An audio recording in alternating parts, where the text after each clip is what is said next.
Good afternoon, students. After so many days, we are back to our online class, and in this class, we will start with the remaining part of our essay portion. From that part, today we will take a very simple and interesting but very important essay, that is, tune into the voice of the deprived. Deprived are those people who are marginalized, vanchit, who do not have access to resources. गरीब लोग हो गए, गरीब किसान हो गए, मजदूर हो गए, जो समाज की मुख्य धारा में नहीं है, they are the deprived people. Tune into, that means to be sensitive to. We should bring ourselves to the level of understanding where our frequency matches with the frequency of those people. वो लोग जो आवाज़ उठा रहे हैं, उनकी जो परेशानी है, भले वो कह पाते हैं या नहीं कह पाते हैं, हमें उनको समझना है, उनकी आवाज़ को हमें समझना है और उसके अनुसार हमें काम करना है. ये जो ऐसे लिखा गया है, it is written by Aruna Roy. Aruna Roy is a social activist. कई उसके आंदोलन हैं, स्पेशली जो right to information, right to work, इस तरह के जो आंदोलन चले थे, उसमें अरुणा रॉय का काफ़ी एक्टिव पार्टिसिपेशन रहा था. So she is a political and social activist and she has set up an institution also, union, एक संगठन उसका बना हुआ है. द नेम ऑफ दैट संगठन इज मजदूर किसान शक्ति संगठन, that is working for empowering workers and peasants. जो मजदूर है, खेतीहर किसान हैं, उनके लिए इसका संगठन ये काम करता है. अबाउट द ऑथर वाले सेक्शन में आप इसको पढ़ सकते हैं. सबसे इम्पोर्टेंट बात उसके लिए अचीवमेंट जो है, that she has received the Ramon Magsaysay award in the year 2000. 2000 में उनको ये अवार्ड मिला था. And Lal Bahadur Shastri national award for excellence in administrative, academic and management in 2010, ये उनको मिल चुके हैं. हम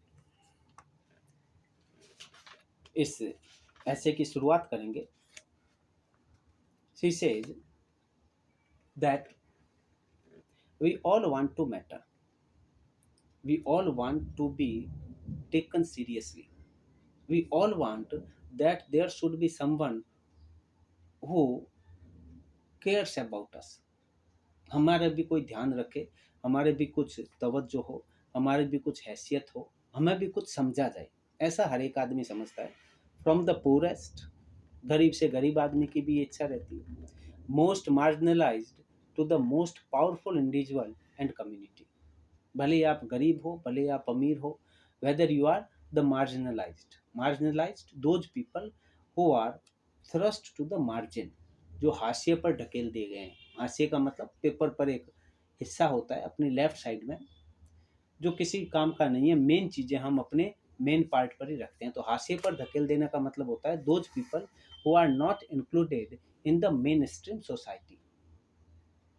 तो जो हाशिए पर धकेल दिए गए हैं, भले ही हो, वो भी ये चाहते हैं कि उनकी कुछ वक़्त होनी चाहिए, उनकी भी कुछ इज्जत होनी चाहिए, उनको भी कोई सुने, उनके दुख दर्दों को भी.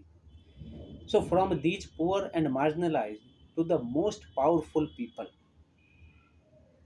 जो पावरफुल है वो भी ये चाहेगा कि उसकी भी कुछ इज्जत हो. And the powerful community, whether you are a person, whether you are a community, you will have this wish, this desire always to be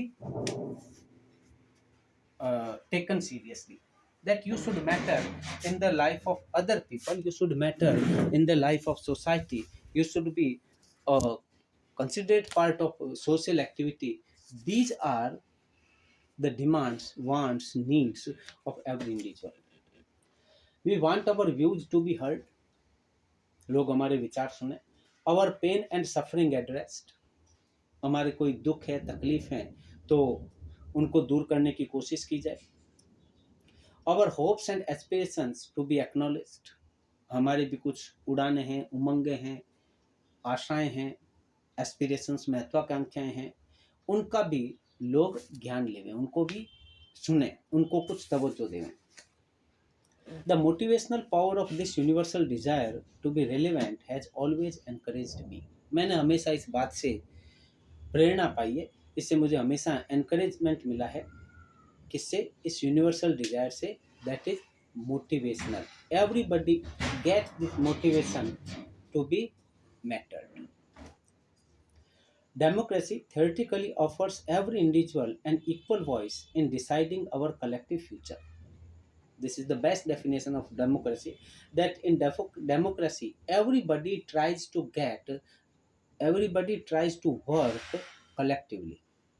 Our efforts are to fulfill our collective dreams. Individual dreams are not forbidden, we can work over them also, but being individual, we are not different from this society. We are as much part of the society. So, theoretically, democracy gives powers to individual. Equally, it gives powers for the collective future. That is empowerment.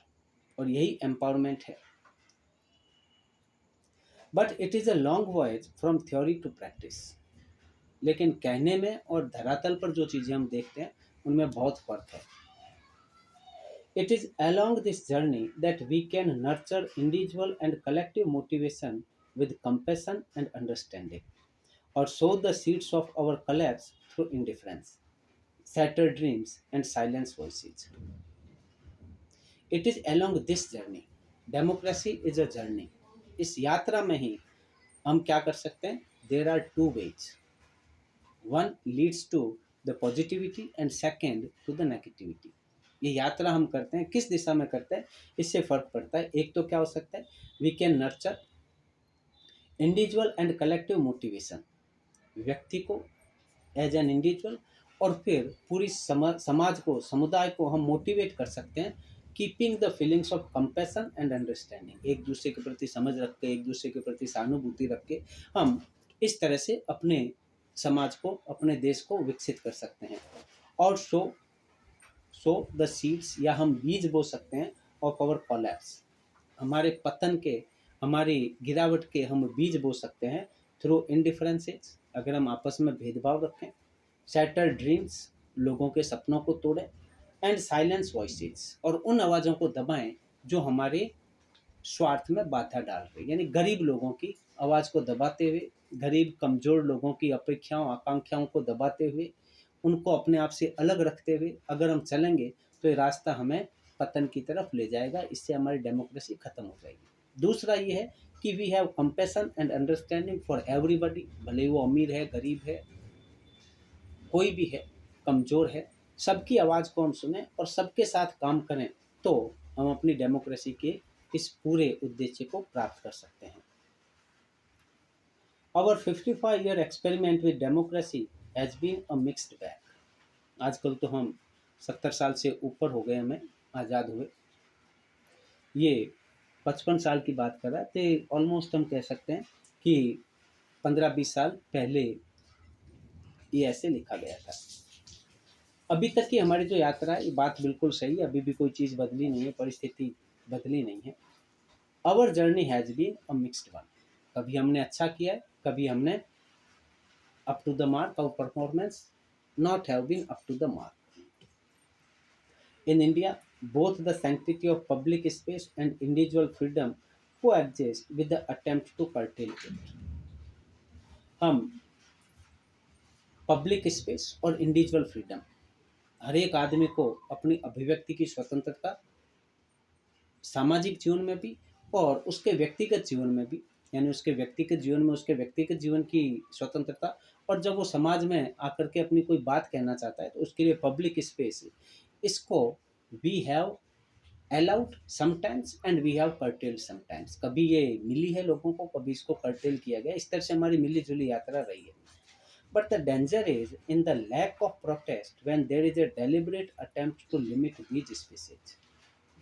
ये कोई दिक्कत की बात नहीं है, ऐसा हर समाज में होता रहता है. सबसे बड़ी दिक्कत होती है when no objection is raised in these situations. If your freedom of expression is not allowed to you, if your individuality is curtailed, if you are not provided enough public space. It may be a part of our political system, but every time, if such is the condition, voice should raise against it. Demand should rise from among people for these things. If it does not happen, then it is the more dangerous thing. जब deliberately कोशिश की जाती है in public spaces को सीमित करने की, freedom of expression को दबाने की, आज की टर्मिनोलॉजी में हम कह सकते हैं, उस समय अगर कोई आवाज़ नहीं उठती है तो ये एक समुदाय के लिए, एक डेमोक्रेसी के लिए ज़्यादा खतरनाक बात है. We get into narrow sectarian debates and forget that in the denial of others' democratic right lies the beginning of the end to our freedom. Sometimes we become narrow minded, maybe because of our own selfishness. हमारी selfishness के कारण हम ये भूल जाते हैं कि if we deny right to others, किसी दूसरे आदमी के डेमोक्रेटिक राइट को अगर हम सहन नहीं कर पाते हैं, अगर उसको हम अलाउ नहीं कर रहे हैं, तो ये शुरुआत है हमारे खुद के अधिकारों के खो जाने की. आज वहाँ से शुरू हो रही है. धीरे धीरे हमारे भी डेमोक्रेटिक राइट्स इस तरह से ख़त्म हो जाएंगे. ये हम नहीं समझ पाते. We also want to put our heads into the sand and not see the deprivation, poverty and oppression that exist all around us. कई बार हम शतुरमुर्ग की तरह जमीन में अपना सर गाड़ लेते हैं, आंखें मूंद लेते हैं, और फिर आसपास हमारे जो ये गरीबी है, डेप्रीवेशन है, लोगों में जो ये अभाव की स्थिति है, या कहीं पर दबाव है, प्रताड़ना है, ये हमारे चारों तरफ है ही नहीं, ऐसा हम मानने के लिए अपनी आंखें भी मूंद लेते हैं. ये सबसे ज़्यादा खतरनाक चीज़ है. तो ये जो पैराग्राफ है, we get into narrow sectarian debates, it is about our own democratic behaviour, that if there is any attack on democratic rights, a protest should always come out from the society. अगर कोई society इस तरह की limitations का, इस तरह की curtailment का, इस तरह की इग्नोरेंस का विरोध नहीं करती है, तो वो ज़्यादा खतरनाक बात है. हमें ये हमेशा कोशिश करनी चाहिए कि इन चीज़ों के खिलाफ हम आवाज़ उठाएं. The demolition of urban slums, नगरीय क्षेत्रों में जो स्लम्स होती है, झोपड़पट्टी होती है, जहाँ पर गरीब लोग रहते हैं, उनको हटा दिया जाता है. Driving away of the urban poor, शहरों में जो बेघरबार लोग रहते हैं फुटपाथ पर, सड़क किनारे, उनको भगा दिया जाता है. The continuing operation and marginalisation of women and Dalits, दलित लोगों का, औरतों का लगातार शोषण किया जाता है, उनका मार्जिनलाइजेशन किया जाता है. एंड द गेटोइजेशन ऑफ माइनॉरिटीज, या माइनॉरिटीज जो हैं उनको गेटोइज कर दिया जाता है. गेटोइज का मतलब they are limited to one particular area, एक खास जगह से ही उनको बांध दिया जाता है, उसके बाहर उनकी कोई तवज्जो नहीं है, वो बस वहीं अपने उस लिमिटेड एरिया में रहे. बाहर के समाज में उनको आने जाने की इजाज़त नहीं होती, या बिल्कुल लिमिटेड इजाज़त होती है. ये चीज़ें जो हैं, they are not merely the denial of a visual presence, ये केवल ऐसा ही नहीं है कि हम इन चीज़ों को अनदेखा कर रहे हैं. They are the festering source of our body politic which will turn into our Frankensteins. ये एक तरह से source of our body polity, हमारी नीति में, हमारे समाज में, ये एक तरह से सोर्स मीन्स जो फोड़े फुंसियाँ हो जाती है, घाव हैं हमारे शरीर के, विच आर फेस्टरिंग, सड़ने वाले घाव है, ये सड़ जाएंगे और उसके बाद क्या होगा, हमारा पूरा सिस्टम जो है वो कोलैप्स हो जाएगा. And it will turn out to be our Frankensteins, ये हमारे ही फ्रैंकेनस्टीन्स बनेंगे. फ्रैंकेनस्टीन्स एक तरह से एक हम कह सकते हैं giant like thing, not giant like but it is something supernatural, दानवीय इसको हम कह सकते हैं. हमारी बनाई हुई चीज़ होती है, और फिर जो वो हम पर ही शासन करने लगे, हमारे सामने चैलेंज करती हुई खड़ी हो जाए, तो वो फ्रैंकेनस्टीन है. ये एक नॉवल पर आधारित है, आपने हो सकता है इसकी कोई फिल्म भी देखी हो. So it will going to be our own Frankenstein, हमारा ही बनाया हुआ होगा, और ये सारी बातें हमारी सामने ही चैलेंज करती हुई खड़ी हो जाएगी. The biggest horror of any individual or community is exclusion. Exclusion when you are not included. Group से बाहर कर देना, समाज से बाहर कर देना, फ्रेंड सर्किल से बाहर कर देना, means you do not count that thing, वो तो हमारा है ही नहीं. That is to create the otherness, वो तो दूसरा है, आप उसको मेन स्ट्रीम में शामिल नहीं करते. That is exclusion. तो किसी भी आदमी को समूह से बाहर कर दो, देश से बाहर कर दो, जाति से बाहर कर दो, ये उसके लिए सबसे बड़ा खतरनाक, सबसे बड़ी सजा, सबसे बड़ी डरावनी चीज होती है. In the consequent spread of alienation and intolerance, we saw the seeds of our own destruction. अगर हम किसी को, किसी जाति को, किसी खास ग्रुप को, किसी धर्म वाले को, किसी को गरीब मान करके, नीची जाति का मान करके, if we continue doing this alienation to make someone like a foreigner, अपना नहीं है, दूसरा है, इस तरह से अगर हम समझते रहें, इंटॉलरेंस, अगर हम उसको टॉलरेंट नहीं कर रहे हैं, उसको शामिल नहीं कर रहे हैं, उसके प्रति हमारा इंटॉलरेंस है, तो क्या होगा? We are sowing the seeds of our own destruction. हम अपने खुद समाज की तबाही के बीज बो रहे होते हैं. We must make and protect the spaces for dissent, disagreement. आपके विचार से मैं सहमत न हूं, ये इस बात की भी मुझे अलाउंस होनी चाहिए. आप अपना विचार रखें, मैं अपना विचार रखूं.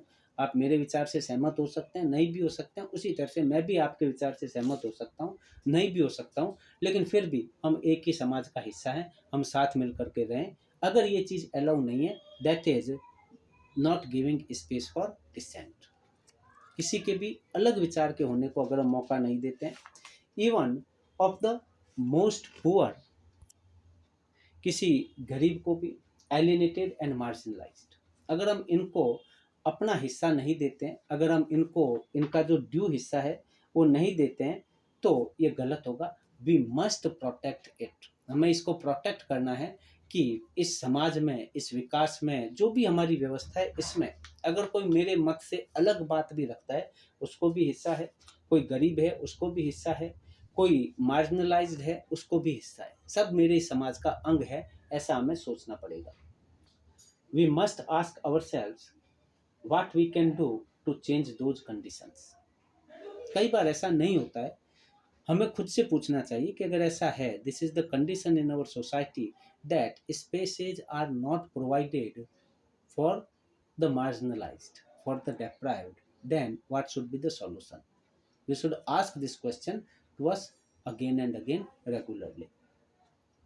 It requires confidence and political maturity to listen to these voices. इन दबी हुई, कुचली हुई आवाज़ों को वही सुन सकता है जिसमें आत्मविश्वास हो और जिसमें पॉलिटिकल मैच्योरिटी हो. When we do so, we will have an involved and empowered India. जब हम ऐसा करेंगे तो हमारा भारत बड़ा शक्तिशाली होगा. And it will be an inclusive society. हम सबको साथ लेकर के चलेंगे. In a sense democracy is at its best when it is kept simple and straightforward. Democracy कब काम करती है सबसे सही? when it is kept straightforward, जब ये सीधी सादी अपनी काम करती रहती है, किसी भी तरह का कोई उलझाव, दोहराव इस तरह से नीतियों में नहीं होता. The vote is only an affirmation of the people being sovereign in a democratic framework. Voting right is not the master key. It only means that you have the right to choose your government. आपके हाथ में ताकत है, आपको option है, आप अपनी government कैसे चुन सकते हैं डेमोक्रेटिक फ्रेमवर्क में. बस ये मतलब होता है वोट का. The challenge in one sense has been to return in more meaningful ways to having a system of governance of, by and for the people in a practical manner.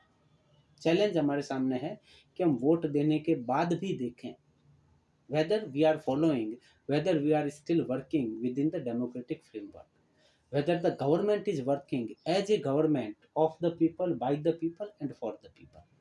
ये बात हमें बाद में भी देखनी चाहिए वोट देने के लिए. जनरली हम ये सोचते हैं कि वोट दे दिया, बस हमारी डेमोक्रेटिक ड्यूटी पूरी हो गई, और यही डेमोक्रेसी है कि लोगों को वोट देने का अधिकार होता है. No, that is not the democracy.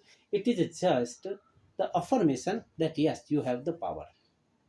आप ऐसा कर सकते हैं, ये बात केवल है वोट देने तक. After casting our vote, whether the system is working in the democratic way or not should be our second democratic right or should be our second democratic practice. ये हमारी प्रैक्टिस होनी चाहिए. अगर हम ये नहीं करते हैं तो democracy will not work properly. आगे जो इसका हिस्सा है उसको हम अपनी अगली क्लास में लेंगे. There is the limitation of duration of the recording, so we will continue with this lesson in our next class.